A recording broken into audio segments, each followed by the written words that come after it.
So, tell us about the Denver years. Okay. Ken Anderson's Career, Volume 2, huh? Part two. Part 2. Well, as I was saying, I had, up until that time in my career, I'd been working with airplanes, and I decided I didn't want to fly anymore, and this position came up, a very secret program that involved overhead satellites. And I applied with the manager, and he was delighted to have me. And my first 6 months I spent putting a crew together for operating the ground station, which is at Buckley Air Force Base in, well, it was actually right out of Aurora, Colorado, which is right suburb of Denver. I was one of the first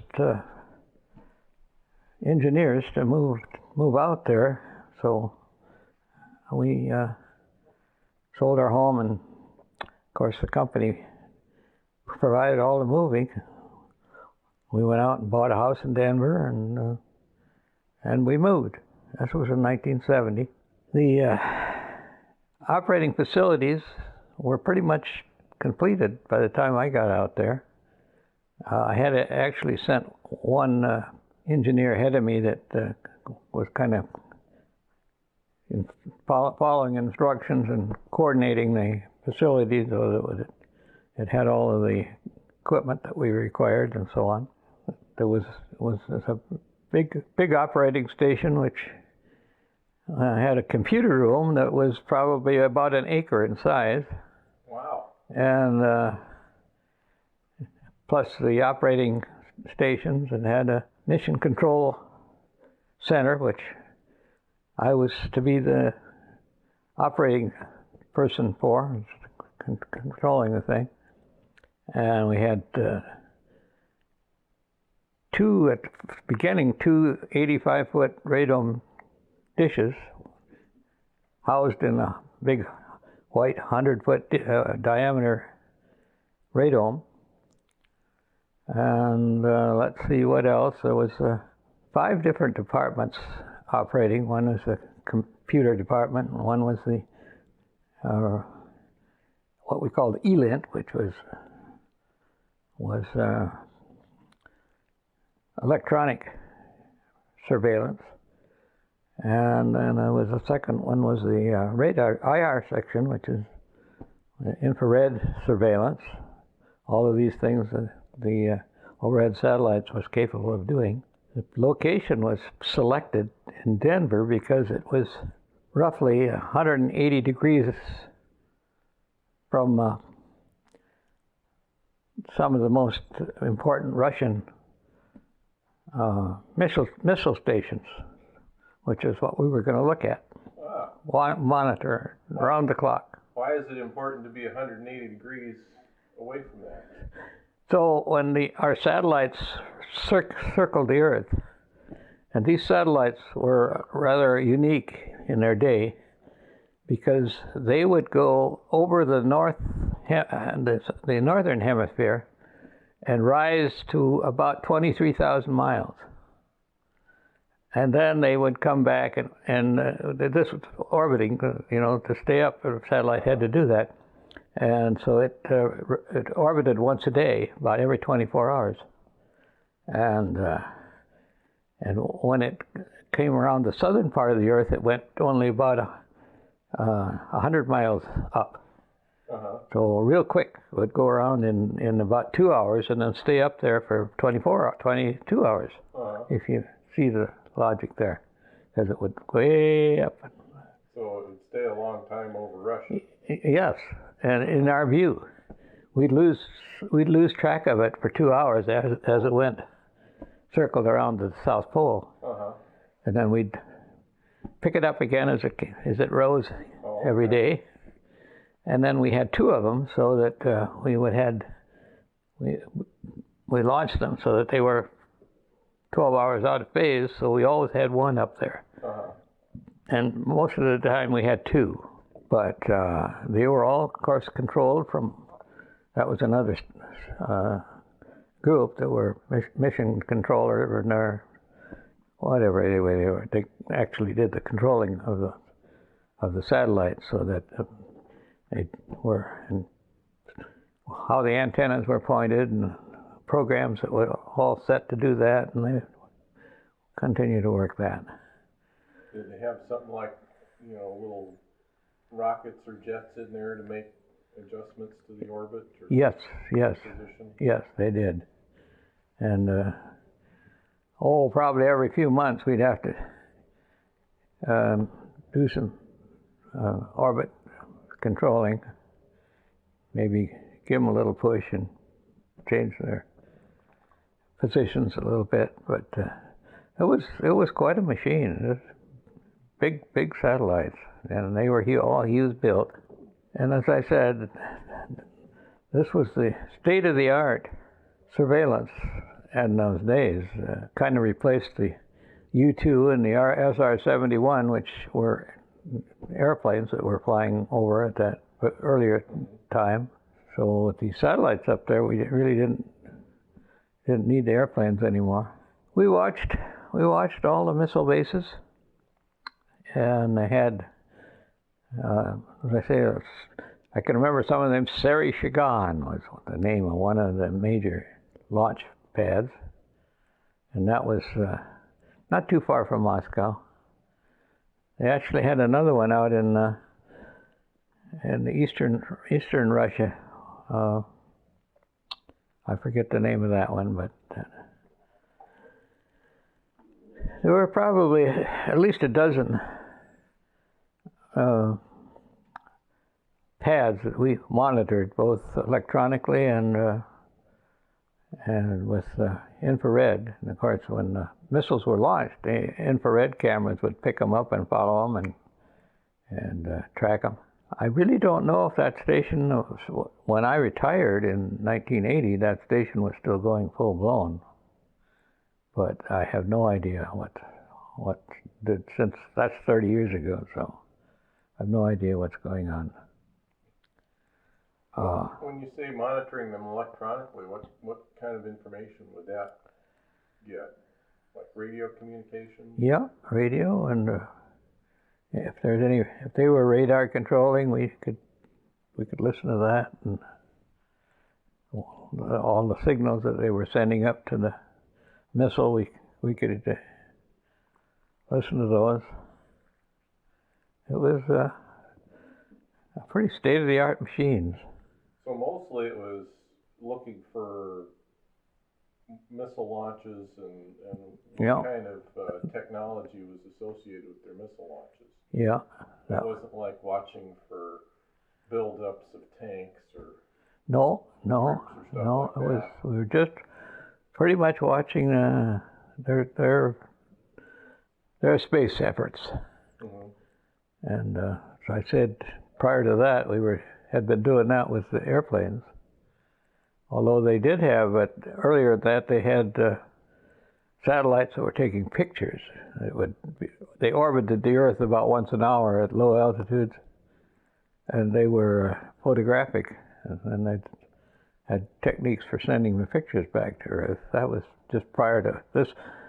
The one that we put into operation was much more sophisticated in terms of actually getting information about how their machines operated, and what they were doing with them and whatnot. Did they have cameras on board, kind of like Google Earth now, or the early ones did? The backyard. The early ones did. Our machines did not have video capabilities. They were strictly, as I said, electronic and infrared. Lockheed was involved with the operation. I worked with a number of Lockheed engineers. They kind of did the what we call ELIT, the electronic surveillance, studying of the data that came back. All the data, of course, was recorded as it came in, and then we had the specialists that studied all day long, just studying and then reporting that all back to Washington, D.C. And we would, of course, get orders from CIA in Washington too, on what we were supposed to be looking for, and whatever information they had on what was going on. Yeah. So, like I say, that was the operation going for 10 years, and still going when I left. Actually, I think toward the end, as I remember, we actually had 3 birds up, and we put a third radar antenna into operation. So there, I think if you go out now and look at the Buckley Field, you'll see 3 big white domes still out there. At least when last time I was in Denver, they were still there. So do you suppose is it still operational from there? Or? That's what I don't really know. So the day you retired, you just no more need to know, huh? Nobody passed any more information to me. So, but I functioned as the mission controller. I sat in the big mission control room, and I had half a dozen TV monitors watching. I could switch around and watch anything that was going on. Every day, the rise and acquisition of the spacecraft was a major event. There was a team that operated the big antennas, and they had to get them pointed right. And of course, we had planning meetings every day, so we got the plan for what was going on. That's where I met Donna. She was in the planning section. Oh. And she would come in and bring the plan for the day and put it on our conference table that we had right behind the back of the greenhouse, the operating hive, the mission control room. Where would the plans come from? Were you directed by the CIA to, okay, today we want you to look at this area or that area? Yes, and we had a whole department that would put those plans together and put up the computer programs and where we were to look, and it was all done through this, as I said, acre of computers, the capability of which would probably fit in a closet now that the miniaturization that's gone on since then. But these were all massive 19-inch racks that were, and the amount of paper and tape that was used was rather, all the recording, a lot of the recording was done on these foot diameter spools of 1 or 1.5 inch tape. And it would take one of those whole tape to record a TV program. If you're a movie, you can see how much the miniaturization of recording is accomplished in that 30-some years. I can remember when these computers would crash too frequently, and then the computer guys would be just going crazy trying to get it repaired and get it back in operation again. So would you need those to direct the satellite or to interpret and record the information? Mostly record the information, but the direction of the satellites and pointing was also controlled by computer programs. And we were the machine was able to lock in on stars, and it was part of the navigation system that would send back information of what angle to different stars. That all that data would come back to the planners. When the plans would come in from the CIA, was there ever anything else to watch besides missile launches? That was pretty much it. That's what we were equipped to do.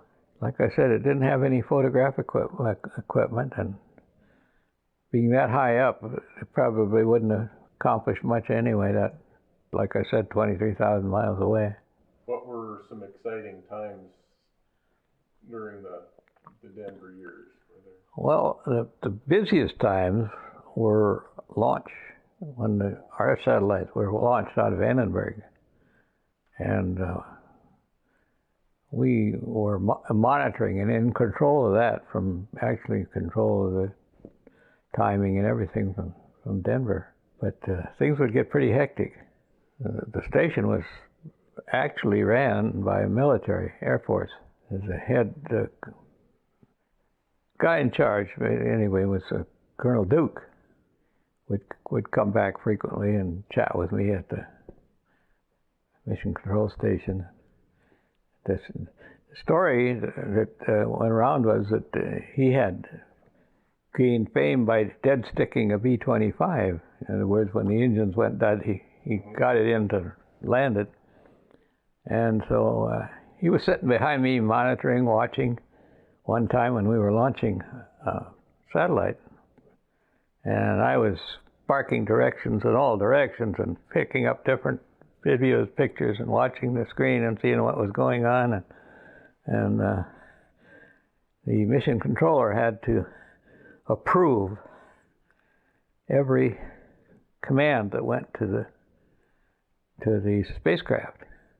So you'd hear all day long, you'd hear the spacecraft control guy would say, command such and such. And I would look at it and say, good, and I'd say, looks good, transmit. And then, of course, things were coming in from various other parts of the station that there's a problem or there's something going on. Anyway, Colonel Duke sat behind me and said, how do you stand this pressure? I said, Colonel, it's no worse than dead sticking a B-25. So. How often did you have satellite launches? What was the life of a satellite?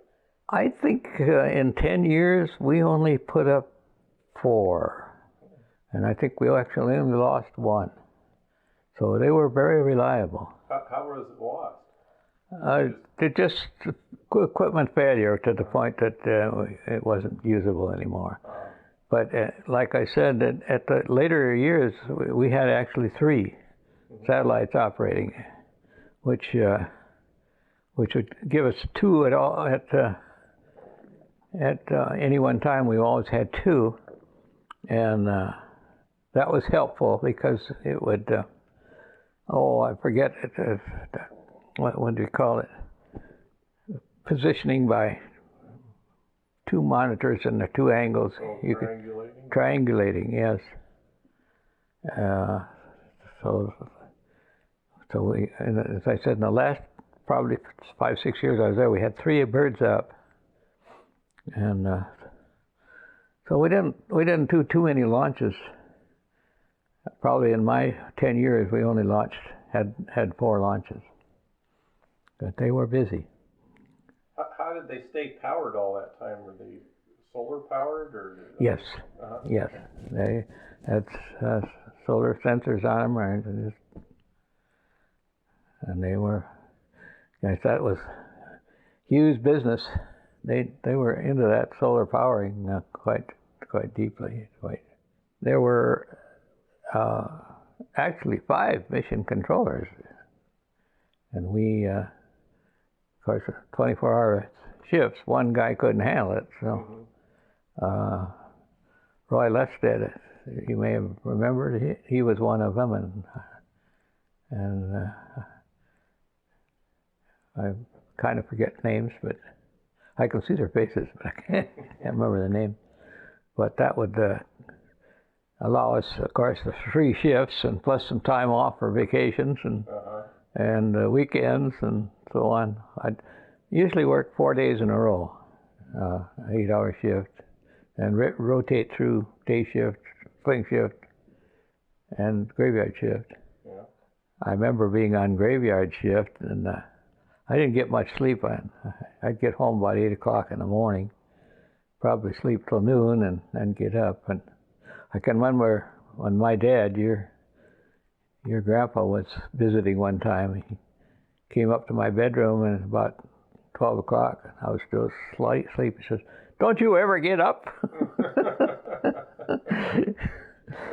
He came to visit. He didn't want me sleeping all the time. Slouchy son was sleeping a day away. Yeah.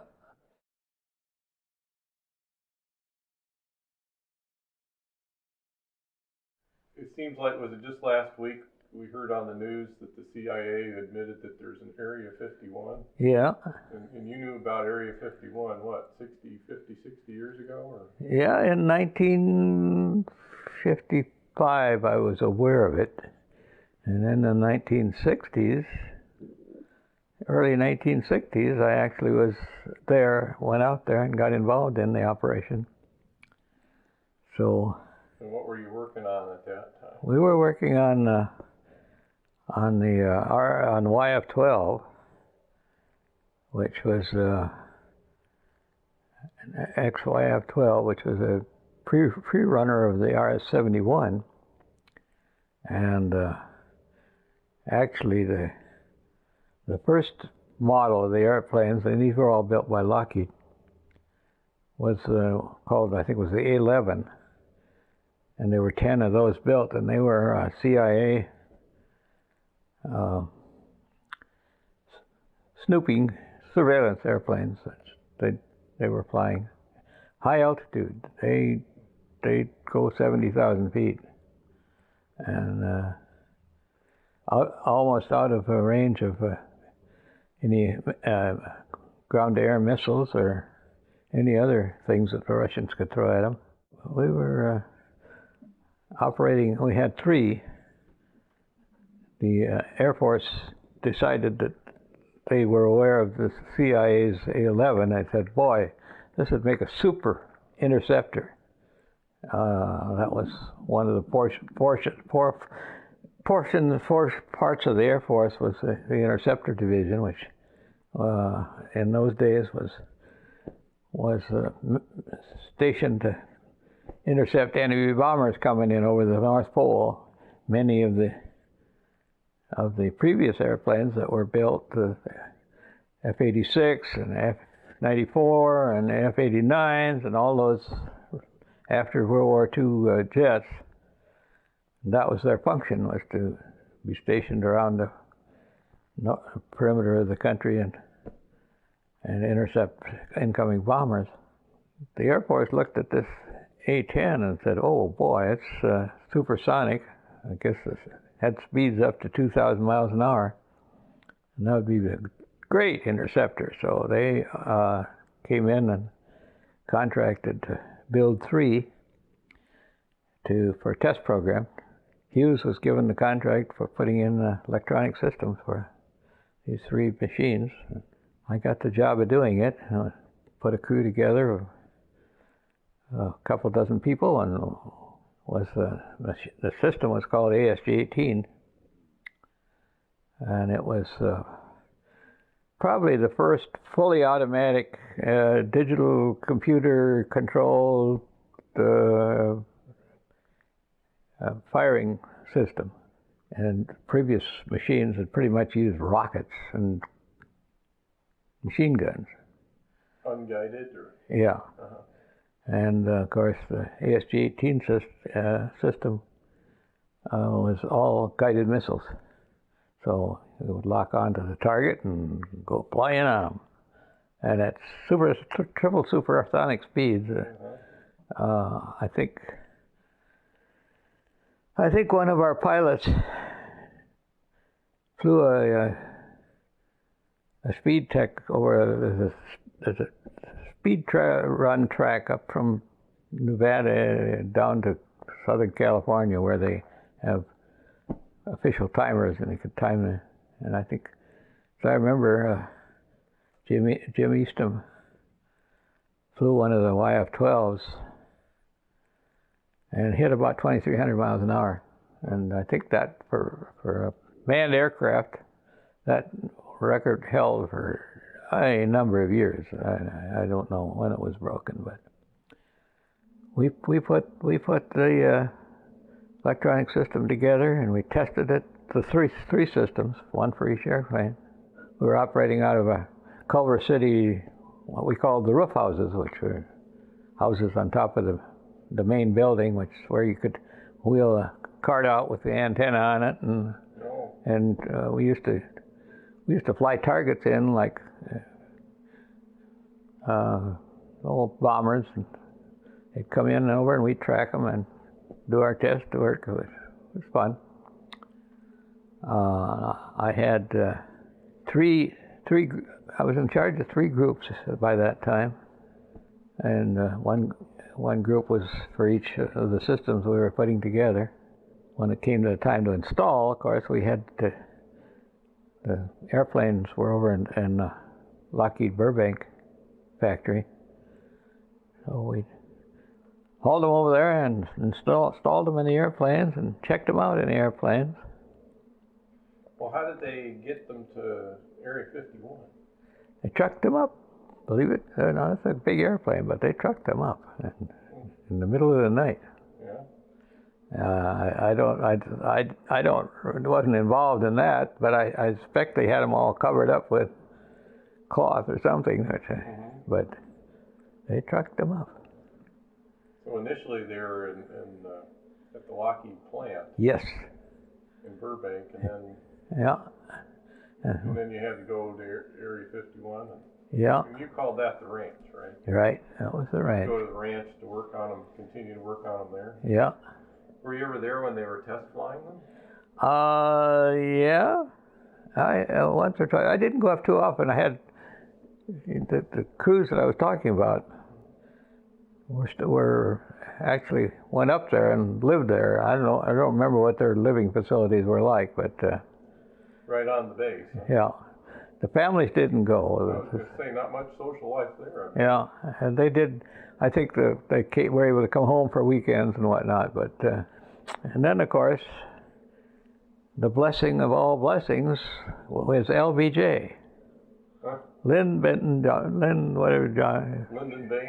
Baines Johnson. During the 1964 presidential campaign, I recall that the opposition to his election and the press were giving him a fit because he was letting the American defenses fall apart. He wasn't keeping up. So at one interview, which they were giving him that problem right on television, he came out and said, "Well, you wouldn't believe the airplane we've got." And of course, there went our secret, what we've been keeping for 5 years practically. And the next week, we flew all 3 YF-12s down to Edwards, and we were able not to have to go up to the ranch anymore, which was a pain. It was a nuisance. As I said, being the supervisor, I didn't have to go up there and spend much time other than just to go up for coordinating meetings and that kind of thing. We moved to Edwards then. You were probably, about first grade in 1964. I didn't do any flying on that program because I had 3 willing volunteers. And I can remember Tony Byland. I remember actually Tony was killed in an air crash later. Was he a Hughes engineer? Yes, and one of my.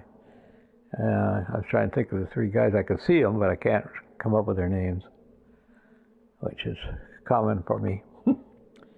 But yeah, I had 3 guys one for each airplane.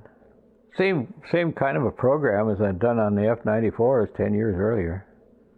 And that was to have a target pulled by a sleeve target pulled by a bomber. We'd go up and take off out of Edwards and make the big climb up to Mach 2 or Mach 3 and then make firing passes over at Vandenberg out over the water. You know, that continued on, and the success rate was very nice. We did a little tune-up and modification. Of course, it's what flight test programs are all about. You find some problems and you correct them, redesign certain circuits or whatever. But I think it lasted about 3 years or so up there, as I remember. Do you remember how long we were at Edwards? 2, I was thinking. 2 or 3 years. And then the powers that be in the Air Force cut off money to the program and said, no, you can't have an interceptor. But they did turn around and say you can't have a spy plane. So instead of the YF-12, you got the RS-71, which is still, some of them I think are still maybe operating today. Sounds like the satellites took care of most of Yeah, yeah, that's true. what they could do. So that was my experience at Area 51. So What was the security like when you went there? Or was it, you mean, it wasn't, because we flew in and flew out, and so you know they knew the airplanes, or Lockheed airplane was legitimate, and I know that they had security around the border. Of course, up there was no roads coming, or very few roads coming in and out, and so they didn't have too much. Whether they were ever looking for people sneaking in around the edges or the place or not, with field glasses and cameras, I never heard of any. That one of the things that I remember being interesting though is when they would go out and do test flying over that area, if the pilot saw an airliner within eye view, he would try to come back with the name of the airline and which way it was going, and then the security would call up the airport and say, now, when that pilot comes in, he didn't see anything. That was standard routine they did. He didn't see anything. And as far as I know it, everybody kind of went along with that. And then after Lynn Bain Johnson got done, we didn't care if they saw him or not. yeah. And everybody knew. Everybody knew. The whole country knew. Well, I can remember going to see it at a public air show at Edwards Air Force Base. Uh-huh. Yeah. I think we were probably in Palos Verdes by then, but Probably so. Yeah. pretty exciting to see. Yeah. Well, that ended that program for me, and let's see, what did I do after that? That was probably. Did you go from right from that to the work in Denver, or did you? No, there was some things. A couple of years I was in between, which I was trying to remember exactly what. One of the programs that the ASG-18 system didn't sell to the Air Force, but the Navy picked up on it, and they said, "Hey, now that's a good system," and so we switched over, and yeah, this is what happened. We switched over to build. I don't remember the designation of the system, but it was essentially the ASG-18 system that the Navy put in their F-14s. And Hughes did that. And I mentioned the fact that one of the crew members, Tony Byland, went on to fly in the Navy's preliminary F-14s, and it went down over the Pacific. Never heard a thing from no remains, no bodies. They were gone. Went into the ocean. I don't think we even really knew too much what it went wrong. But the airplane failed, not the system. So. Yeah. But yeah, that kept us busy for a couple of years, and that system kind of got approved, went on to into production, and that kind of ended the test program. So that's when I switched over to overhead satellite programs.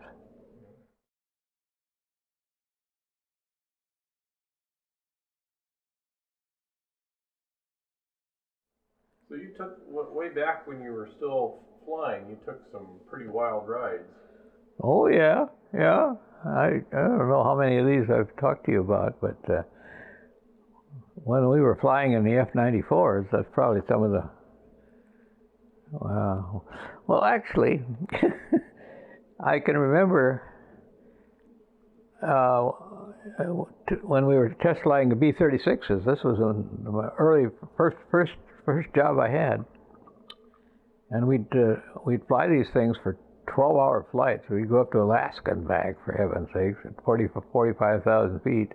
That's when you were testing bomb sites? Yeah, well, yeah, and the bomb control, the navigation and bombing control system, which was Sperry built equipment, and it was probably one of the most advanced things after the war of its time.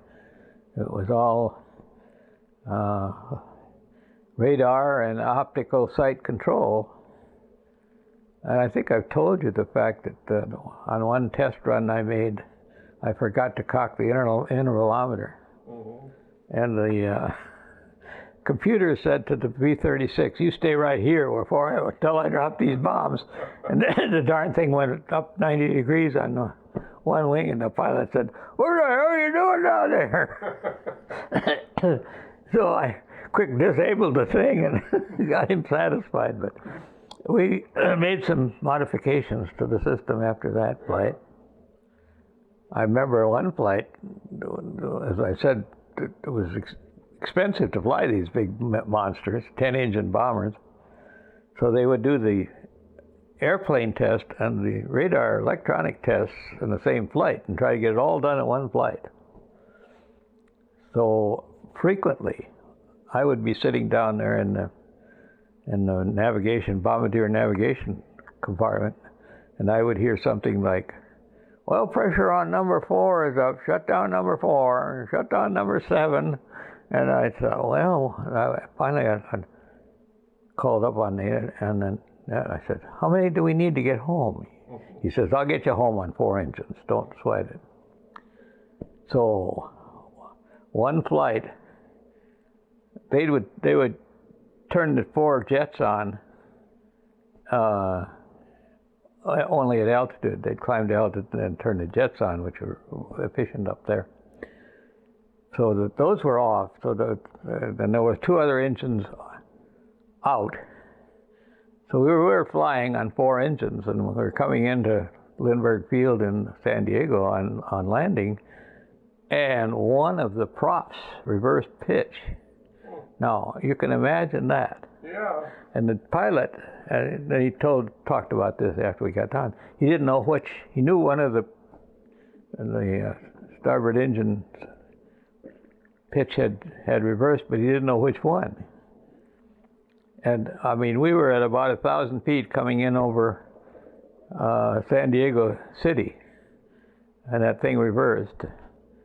And he got the 4 jets going and overpowered the darn thing, and was able to land that way. But that was probably the closest call we had. I remember on the B-36s, and the closest call San Diego ever had too. So can you imagine one of those things? We were right over downtown, where the approach path for San Diego was, just right over. In fact, you could almost look out and touch one of the big towers in downtown. I forget the name of it, but it was the thing we bore sighted on when we were on the ground. So yeah, that was a hair-raising experience. Now on the F-94s, I remember one time we do the same kind of mission I was talking about that we did on the YF-12s, of firing at sleeve targets over Vandenberg. But one day I'm sure it was in April or May, we were coming home, and the tower we were flying out of Edwards, but the tower at, no, not Edwards, but right next to Palmdale. Yeah, Palmdale Airport.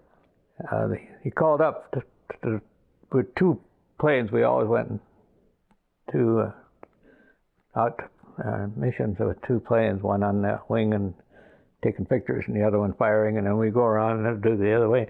But he says we have a Air Force or Armed Services Day gathering down here. We have a whole bunch of people, but we forgot we didn't schedule any air show. So these two pilots, oh, you talk about an invitation to heaven. I mean, they came in over Palmdale runway at probably 100 feet, full throttle, wide open, 600 miles an hour, doing 8-point rolls. And they get to the end of the runway and they go straight up, 10,000 feet, 8-point rolls. Now, these 8-point rolls, you stopped every 45 degrees. Hum, hum, hum. And then he'd up at 10,000 feet over and do that, and then down again. And they did that half a dozen times, and I finally said, Ray, let's go the other way, turn the other way. Ray Gowdy was my pilot. And I guess we got applause. We couldn't hear it. Yeah. Did they do any other maneuvers? Yeah, I think we did, but that was the one that got me. Yeah. You were talking about when I was flying one time with Tony LeVere, who was the chief test pilot for Lockheed, fairly well-known pilot. But we were again in a 94, and we were out just kind of cruising around, and here's a freight train down here. Probably a mile-long freight train. Out in the desert? Yeah, out in the desert, out in the Palmdale area. And he said, oh boy, and down he went. Upside down at about 100 feet, and flew the length of that freight train. Upside down at about 100 feet, just thinking that was the greatest fun. I think he also went up and around and did it again. You could make a bang on an F-94, not by the sonic there, because it didn't do sonic, or at least ours didn't. But you could hit the afterburner, and it would go, really loud. And pilots were in the habit of doing that for friendly folks, and hopefully friendly. Yeah. I remember being on the ground a couple of times, operating a ground station that we were doing tests, and the F-94 was to come in and lock onto it, and I forget who was flying it, but he hit the afterburner right as he came over our ground station. Boom! So I knew what it sounded like, and I know a lot of people got that treatment on the ground. One of the other pilots that flew for us had never been able to be in an airplane that broke the sound barrier. I never was either, but he was determined. So when we came back, we'd fly back from the test area in Vandenberg at 45,000 feet. And usually these two guys, we'd, like I said, two airplanes, they'd like to play on the way home. So they get into mock dog fights and going, but this guy was determined he was going to do this, break the sound barrier. So we'd get up over Edwards, he'd come in, light the burner, and head straight down for 45,000 feet. And then pull out at about 1,000 feet. As far as I know, the F-86 would, and those pilots took delight in, especially if they had a successful mission and the report was they had a hit. They'd come in and they'd boom our hangars. The Northrop was hangar right next to us. And the third company that was involved in that program was the F-89. If you're familiar with that, that was an old kind of a lumbering twin-engine jet that never really got off the ground as far as production is concerned, but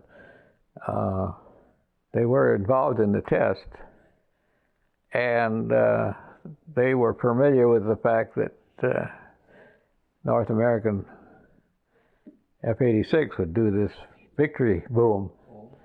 So they had a successful mission, and so down they came. He didn't get pulled out. He pulled out, went skimming, and hit the desert about a mile off from the runway. So I think that put an end, as I remember, to the F-89 program. Just from horsing around. Huh? Yeah. I don't think there were many of them made anyway. I know even at the time we kind of snickered at the F-89. It was not the airplane that. The F-86 was the most popular, of course, and then F-94. And we built quite a few of those, and they went into service. In fact, when we were flying, there was already a squadron of F-94s at the Air Force base over on the coast there. And again, I forget the name of the base, but it was just north of Los Angeles, about 40 miles on the coast. We used to land over there when one of the problems we were having with the F-94s, and when the 9-12 rockets went out around the radome, the nose of the airplane, it caused such a turbulence that it would cause the engine to flame out. And that was one of the problems we were working on. So that would happen to us occasionally. At 45,000 feet, we had no engine. Well, normally, what the pilot would do would go into a dive, get the turbines turning up real fast, and then they had a shotgun shell type of thing in the back that you could fire, causing ignition. And usually that would kick the engine on and get you going. But a couple of times I remember it failed, and we did stick into Vandenberg. I think it was Vandenberg Air Force Base. But they had starters. They had F-94s down there, so they had the equipment to get us started and get us home. All ancient history. Jump starts, huh? Yeah. Did you say, was it Levere that had a habit of coming over the runway at Edwards upside down? Yeah. Was that him? Yeah, he did that. Yeah, he was quite a stunt and fairly famous. He goes back to World War II. Of course, this wasn't too long after World War II, but he was instrumental in sailing the Air Force on the P-38 twin engine. And, no wonder Lockheed liked him. Huh? Yeah. Or was he a Lockheed test pilot at that time? Yes, he was. And he would do things with that P-38 that would just make the Air Force green with envy. And yeah, he was quite a pilot. They had a staff of about 6 or 7, as I remember. Very, very competent. And some of them, one of the reasons I kind of quit flying or left Lockheed was that 2 of those pilots were killed in a bomber test flight that went in over somewhere by the coast there that they crashed. So I knew them real well, and I decided I don't think I want to. Susan was just a couple of years old or so, a little older than that anyway. But one of the on the F-94 program, we had a Hughes engineer that was with us and advised us, and was able to, when we made changes to the system, it's a guy that coordinated back and forth between Hughes, and he would speak so highly of Hughes Aircraft Company that when I got to the point where I didn't want to fly anymore, because I said one of the things these two friends that were pilots, I kind of got his ear and said, "What do you think?" And he says, "I'll put in a good word for you." And he did, and I was grateful, and was there for my rest of my career. Yeah. I mean, Hughes was so far better as an employer than Lockheed that I've always been really grateful that and one of the other radar operator that was with me got wind of it, and he came about the same time I did. He transferred over to Hughes. Mm-hmm. And I talked to the people at Lockheed. I said, "I don't want to fly anymore." He said, "Well, then we don't have any place for you." So I was almost kicked out. So. Oh, tell us about the 1G roll. The 1G roll. When you looked out. Oh, that was early on. We were flying in a P2V, and Stan Belts was one of the pilots, and he had a reputation that was beyond belief. But we were flying in a P2V, which was a Navy, Lockheed-built Navy bomber. And I was standing in the waist area where the equipment was mounted and doing some tests, and I had my open toolboxes on the floor, and I was standing there, and I looked out the window, was standing right by the window. I looked out, and the whole world was upside down. And I got to feel, there I was. I felt no change in gravity whatsoever. I mean, he rolled that thing so smoothly that you just didn't know what was happening.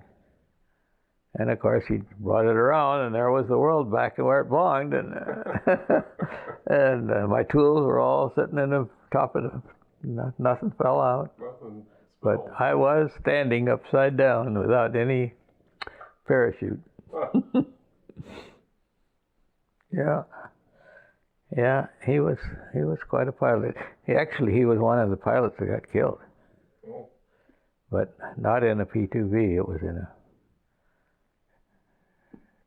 a different two-engine plane. I forget what it was, but an amazing career you've had. Well, thank you. I enjoyed it all, and it's been fun. It's given me a pretty good retirement too. Hughes is a great place to be at. I don't know whether it is anymore. Of course, there isn't any Hughes anymore. No. Culver City plant gone? It's probably not gone, but it's the Hughes industry was divided up, as you probably know. My part of it went to General Motors. This was about the time I retired. Because Hughes died, I think, in about 1970-something. The aircraft company at that time was owned and operated by the Hughes Medical Foundation. And Hughes had done that for tax purposes and before he died, and for humanitarian. I mean, he didn't need the money, so he thought, well, these folks can use it. So, and you even see on the TV once in a while, you see the Hughes Medical Foundation have been involved or donated to on PBS. I've seen that quite a bit. So they're still around, but they did decide to break up the aircraft company and sell it, and part of it went to General Motors, and part of it went to electronic company. I forget. Well, anyway, as far as I know, they still own it. And did part of it go to Raytheon? Yeah, maybe Raytheon was involved too. But again, my division that went to General Motors, they passed on about 10 years later to Boeing. So I've been working for Boeing for the last 15, 20 years. And they've been good to work for. Yeah. Good farming people out there. Yeah, good to work for. Yeah. So that wasn't a big adjustment going from cloak and dagger stuff to tending your 5 acres here? No, in fact, after I've been out here a while, some friend asked me, he was about ready to retire, and he says, how long does it take you to adjust to retirement? And I told him, about 20 minutes. So I'm sure some people don't quite adjust that fast, but